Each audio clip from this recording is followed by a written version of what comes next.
Russian President Vladimir Putin issued a stern warning to the U.S. on Tuesday, suggesting at a news conference that any attempt to supply Ukraine with defensive weapons could further escalate the conflict there and possibly invigorate pro-Russian forces.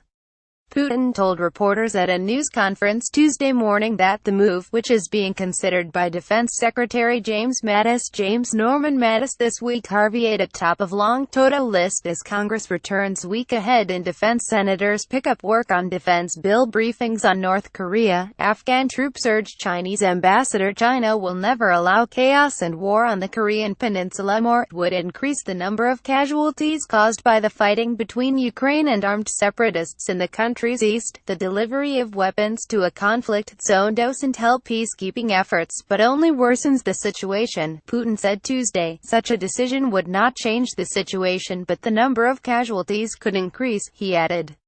The Russian leader then went further, suggesting that pro-Russian separatist republics in the eastern part of the country could possibly deploy their forces elsewhere. The self-declared republics have enough weapons, including ones captured from the other side, Putin told reporters. It's hard to imagine how the self-declared republics would respond.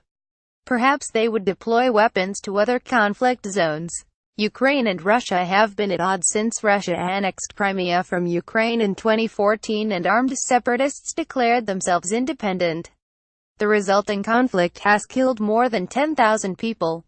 Last month, Mattis told reporters that he was actively reviewing whether to send defensive heavy weapons to Ukraine, a fellow NATO member. On the defensive lethal weapons, we are actively reviewing it, Mattis said during a press conference alongside Ukrainian President Petro Poroshenko in August. I will go back, now, having seen the current situation, and be able to inform the Secretary of State and the President in very specific terms what I recommend for the direction ahead.